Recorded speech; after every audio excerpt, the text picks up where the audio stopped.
everyone. Welcome into DomTime. Wednesday night, our weekly roundup with two of our favorite pundits, Ken Dunnick, who runs, creator and editor, Jersey Man magazine, and Chuck Darrow, contributor, Philadelphia Daily News.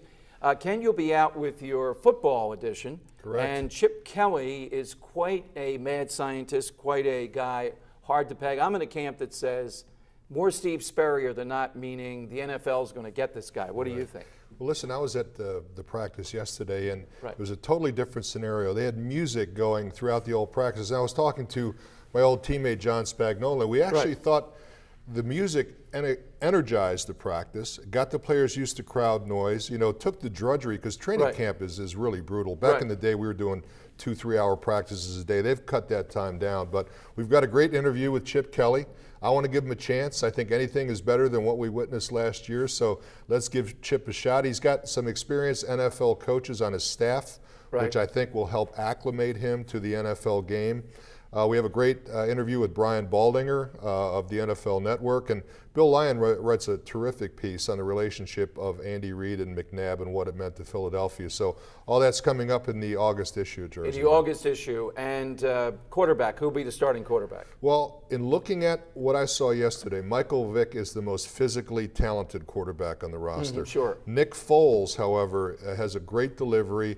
And Matt Barkley, I was not that impressed with, only because he's the same as Nick Foles, only a few inches shorter. So and less arm, maybe. Now, there's a financial reason for them not to go with Michael Vick, and I still think that Vick will be a 1 year, a makeover. Right. But so if you ask me who the quarterback of the future will be for the Eagles, I think it'll be Nick Foles. Okay. It's possible. Well, I was going to ask Ken if he thought that any of the three are really the when in the future when the Chip Kelly era is looked back on. Do you think any of these three guys? Obviously, you don't think Vick is, but either you. I mean, or do you think that the quarterback that will be remembered as the guy from this era of Eagles football is he on the roster yet? Or well, it's hard to say. I do think Nick Foles showed enough last year in his audition to merit another shot. However, but it's a different scheme. But now, if there's an Andrew Luck or RG3 comes available next year, I mean, the Eagles are down there. You have to. Because does it really matter who quarterbacks this year? I mean, they're not going to go anywhere. Which team now is in charge of Philadelphia? Phillies or Eagles? Eagles. It's always an Eagles town. Well, no, wait a minute. When the Phillies were going 2009. I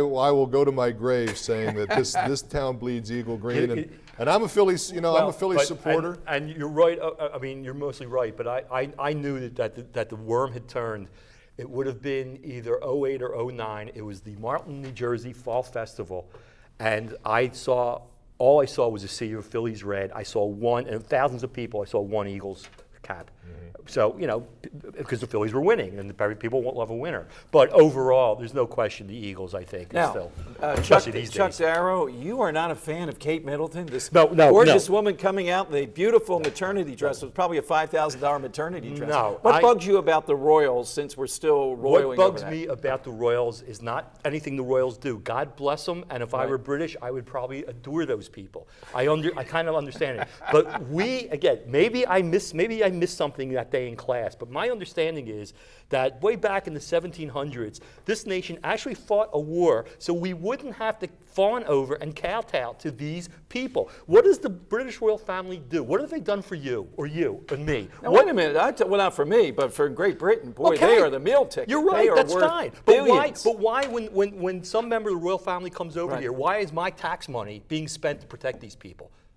Why is the media, we don't have a royal family. Well, we do. We have the Kardashians. There you go. I was going to say the Kennedys, but you're right. The Kardashians have replaced the Kennedys. I just hate the way we Americans. This is the most useless family on earth. What have they done even for England since 1712 or whatever? God, attacking the Queen here on the Tom Giordano program. I just don't care. So she had a baby. Wow. You know what? My wife had 2 babies. It wasn't on the Today Show. All right, I'm glad we got that off your chest with Chuck Darrow. Hey, one quick party thing. We've got about 30 seconds each. The front page of the Sunday Inquirer, something I've talked about on the air, and it's amazing the numbers. Kids not driving. By kids, I mean people in their 20s, et cetera. The Inquirer thinks this is wonderful. I think it's the end of something precious. Civilization. How about you? Yeah, the end of civilization. Ken?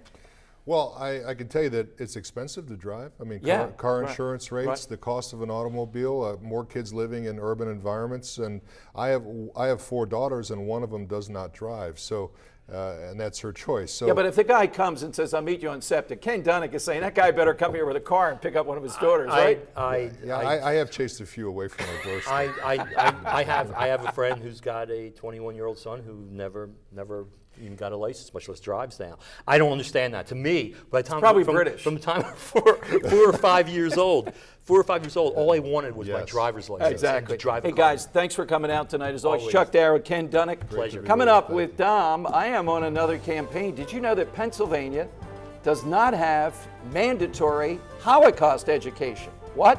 That's straight ahead on DomTime.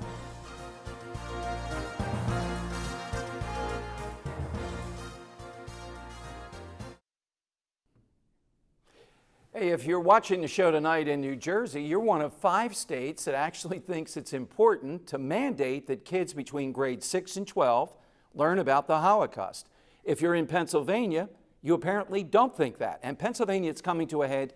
Great debate around this. People finally saying, yeah, why would we not mandate in every school district in Pennsylvania, that kids learn about the Holocaust?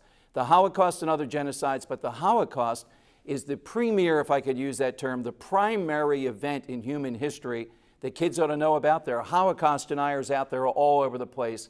And if you have a child that hasn't learned about the Holocaust, maybe you should take action. But we're going to do future shows trying to talk about Pennsylvania doing the right thing and making sure that kids know about the Holocaust. More on DomTime tomorrow night at 7 p.m.